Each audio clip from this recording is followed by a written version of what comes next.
अप्सरा घृताची की कहानी। महाभारत की अद्भुत कथा। महाभारत की विशाल गाथा में अनेकों दिव्य और मानव पात्र हैं जो इसकी कथा को अद्वितीय बनाते हैं। इन्हीं पात्रों में से एक है अप्सरा घृताची का परिचय। घृताची एक अप्सरा थीं जिनकी सुंदरता और आकर्षण अद्वितीय थे। वे इंद्रलोक के भव्य दरबार में रहती थीं, जहां इंद्रदेव ने उन्हें अप्सराओं के बीच विशेष स्थान प्रदान किया था। उनका नाम घृत घी से प्रेरित था, जो उनकी कोमलता और आभा का प्रतीक है। अप्सराओं का कार्य अक्सर देवताओं की योजनाओं में सहयोग करना था। कभी वे मानवों की परीक्षा लेती, तो कभी उन्हें सहायता या बाधा पहुंचाती।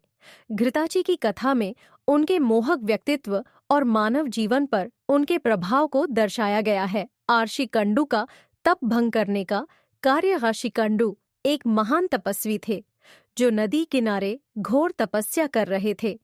उनकी तपस्या इतनी शक्तिशाली थी कि इंद्रदेव को भय होने लगा कि यदि यह तप सफल हो गया तो यह स्वर्ग के लिए संकट बन सकता है। इसीलिए इंद्र ने घृताची को भेजा कि वह कंडु की तपस्या भंग करे।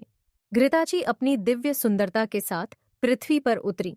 उनकी चाल जैसे नदी की लहरों की तरह कोमल थी और उनकी हंसी में स्वर्गीय घंटियों की मधुरता थी। आर्षिकंडु उनकी मोहकता से प्रभावित हुए और तपस्या छोड़कर उनके साथ समय बिताने लगे। उनका साथ अरश्य को कुछ समय का ही प्रतीत हुआ, परंतु वास्तव में कई दशक बीत गए। जब ऋषि को इस सत्य का ज्ञान हुआ तो उन्हें पछतावा हुआ। उन्होंने घृताची को दोष दिया, लेकिन घृताची ने शांतिपूर्वक उत्तर दिया कि वह केवल देवताओं के आदेश का पालन कर रही थी।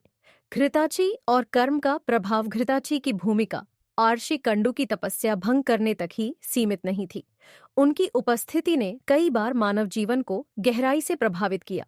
एक अन्य प्रसंग में घृताची का एक गर्ची के साथ मिलन हुआ, जिससे एक अद्वितीय संतान का जन्म हुआ। यह संतान, जिसमें दिव्य और मानव गुणों का संगम था, दान था, महाभारत की घटनाओं को आकार देने में महत्वपूर्ण भूमिका निभाई। अप्सराओं जैसे घृताची के माध्यम से देवताओं ने यह सुनिश्चित किया कि उनकी योजनाएं पूर्ण हों।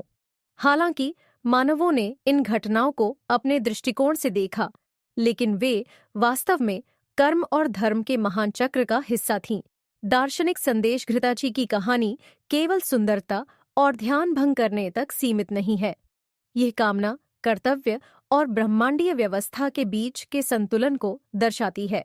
ये कहानी सिखाती है कि इच्छाएं किसी व्यक्ति को उसकी राह से भटका सकती है, लेकिन ये ही इच्छाएं जीवन को आकार देने वाले अनुभव भी प्रदान करती हैं।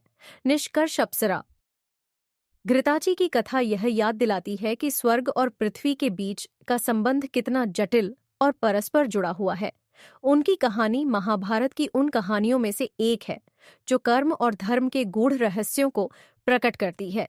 यह कथा हमें सिखाती है कि हर घटना, चाहे वह छोटी हो या बड़ी, ब्रह्मांड के विशाल महासागर में एक लहर उत्पन्न करती है।